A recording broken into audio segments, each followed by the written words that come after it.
Alright, the kids are gone to bed now, so I might give this another crack. I've placed my 3 inside circle corners down here, and my 3 edge pieces here are in place, but apart from that, it's all just how you'd normally receive it. I'm just going to, to begin with, focus on this relationship here between this edge piece, this outside edge piece, and this inside circle corner. I'm not going to concern myself with the back two or worry about them. So really I'm only just looking at one relationship in here. That should make it nice and easy for us. Everything else that we do, obviously, with EPS, anywhere around the cube, doesn't dislodge edge pieces. Only this one little place in here is going to dislodge the edge piece. So we've got a lot of freedom, really, a lot more than probably what you think at first. Alright, let's have a look. What I've been doing is solving the colours, so 2 of these at a time, like the 2 white ones, the 2 yellow ones and the 2 blue ones together, to keep some sort of visual clarity on it. What I was doing before is solving an edge piece, because it's pretty hard to look around the cube and start thinking to yourself, oh, what edge piece is attached to what circle corner. It's nice if you've got a bit of an idea, like, oh, that edge is done, I'll just look at the other ones. But you can do the same thing with colour, and that's seeming to work a little bit better. So let's have a go. I might start with, say, the white ones, because I've got a white one up there. So I'll check out what ones would be attached to the white ones. And this one here has got a white one on it already, so I've got one placed. I've got to do the other one. The other one is the blue and orange one, and the blue and orange one's flipped, so the white one should go there in that place. So what I'll do is bring that around and I'll push that down into there. So I'll put it into this little pocket, if you like, in there, and exchange out my white piece onto it. So that would complete both of my white pieces. What I'll do is I'll be careful not to insert this one back into there, but I'll select a random one that hasn't got white on it so far, because it's good to keep a bit of an order. So if I have a look in the back here, I could use either of these two, because neither of them have white on them. So, and another way, just incidentally, that you can pick whether an edge piece, an outside edge piece, has the correct CC attached to it is, well, just you can tell if it's at least the right colour, because it'll be the colour that's absent from there. So this one, for example, if it had a yellow or a white circle corner attached to it, that would just obviously be wrong. So you can just pick them really quick like that. If they're wrong, anyway. If they're the right colour, then you have to, line it up a little bit more and double check.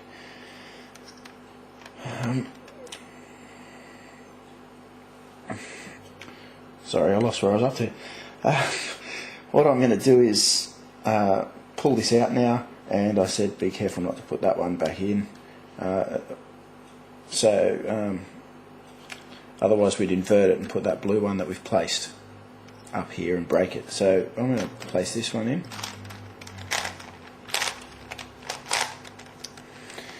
Alright, and then I'm going to bring this back around and just place it.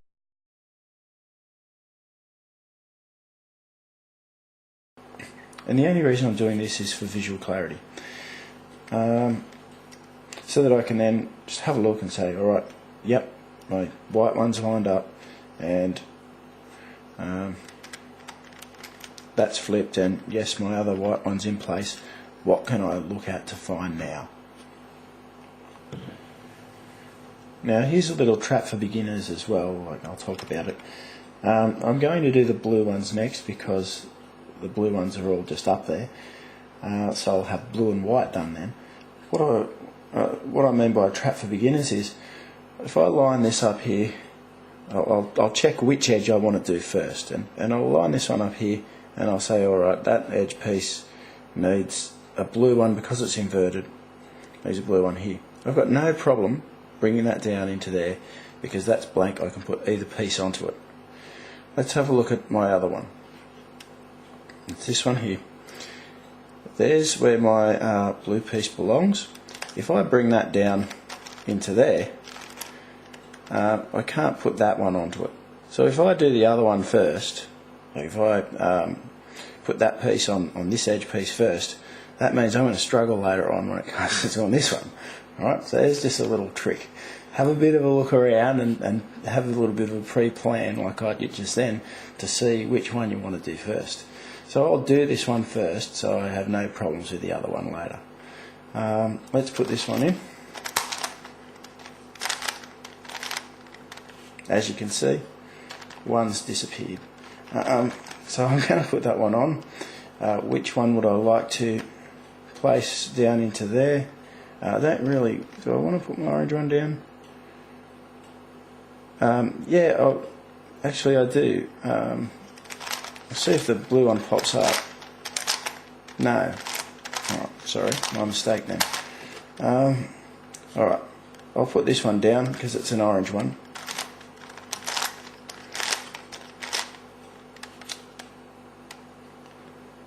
And then I'll return this one here back around and lay that down into there.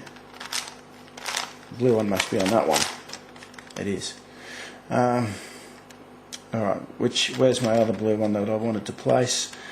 It's this one. And it should go there because that's reversed or inverted. And there's my blue spot, so I want it there. I'll bring it around, place it into there,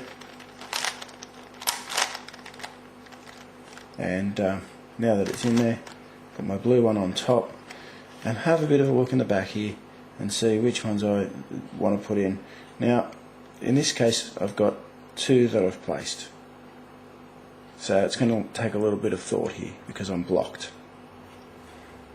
What I'll do is I'll move on to solving these yellow ones and come back to this one later on, after I've moved a few pieces around, and hopefully something will open up for me.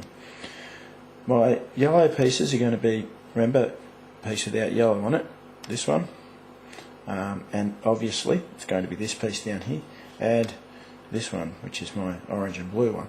Now I've placed this white one, I know it's that one, so my first move is going to be to place this one down. I've broken up that blue one there, so I'll have to come back and do it again later. Place that one in there, turn that one on, and let's have a look what we can turn down. This one here is our obvious one that we can turn down with the orange on it.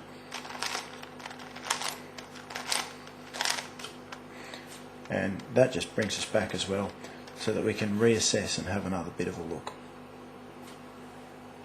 Now I'm down to my last little bit, and this edge piece here, the orange and white one, has this one here that needs to be, because it's flipped, blue, so that needs to be blue, which is up here, and this one here needs to be the yellow one, which is here. So it's obvious to me to put that one up and put that onto here first, and then what we'll start to do is I don't care then if I start to lose some of these edge pieces and start to lose some of the visual clarity of the puzzle, because I'm getting to the point where I'm sure about where things need to go, and I can just disregard that because I'll build the puzzle again later. So let's place that one.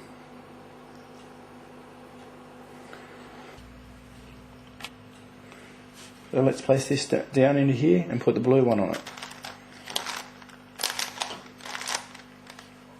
Turning my yellow one off, that needs to go on the opposite side. Alright, what's on my other face here? Alright, I've got a couple to choose from. I can choose a blue one or a yellow one to replace it with. I'm going to choose a yellow one because that's going to match up nicely with this one for my 2 of 3 swap that I explained in that PM.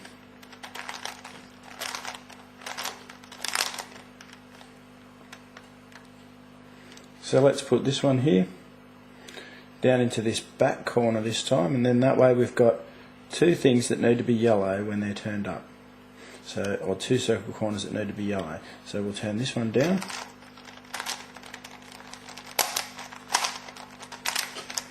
and we've got this one needs to be yellow, so if I give that a spin now, this one needs to be yellow, and it now is, and this one needs to be yellow, and it now is, and now my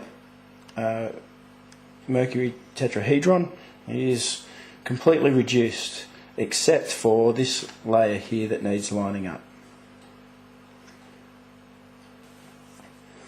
Now I'm happy that there's a small level of difficulty left here in this situation, because if I just had a yellow piece here or here, a yellow inside circle corner here or here, what I can do is just turn that down into that position there with EPS, and then I'll have 3 and I can rotate it.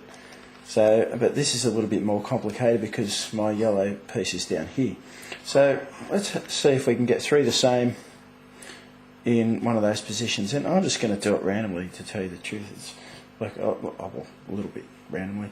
I'm just going to, because I can see nothing at the moment that I can do, what I'm going to do is just perform EPS down here across this bottom section, and that's just going to randomly change those. And did I get a yellow one? No. Let's just do it again. That's going to put it, if I, incidentally, if these 2 pieces here that are faced like that or attached to these 2 edge pieces that I turned down first, they will go into this top layer. Alright, so there's a little hint.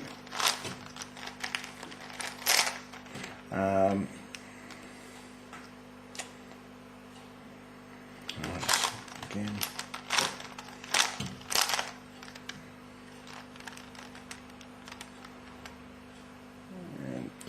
Might just do a setup move and then do it again.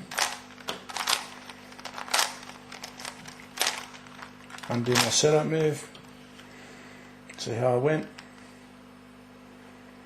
I can place that one. That's wrong.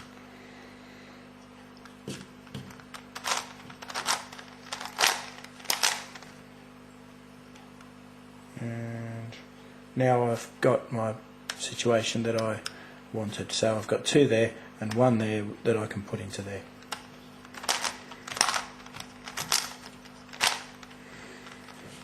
Now that I've got those 3 that are the same in there, I can rotate this top layer to bring those together, and now my cube is fully reduced and ready to go. I'll solve these top edges here, and I'll start with this one and flip it over to there.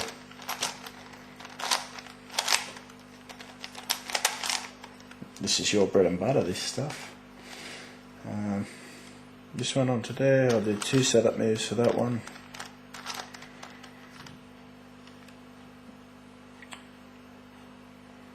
And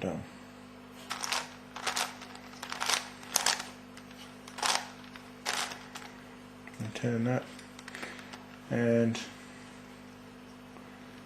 this one.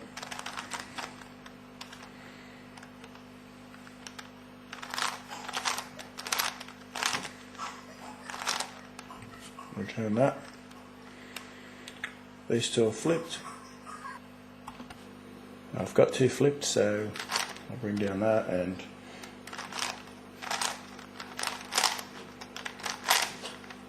return that.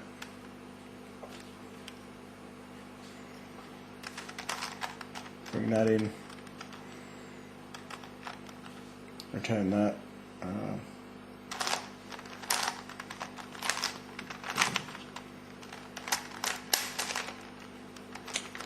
And now I should be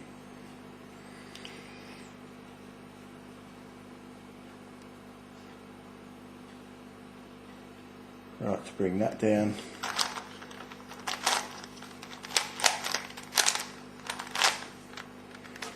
And you can see that that actually pop, reduced it right to here. That gives me an excellent example in which I can orientate these 2 for you to give you a demonstration of that.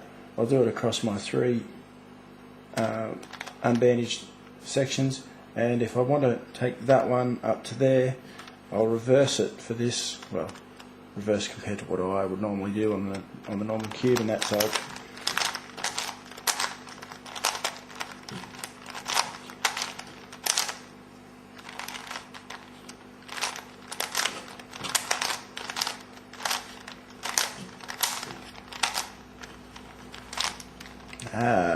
Mercury is solved with a last layer skip, almost.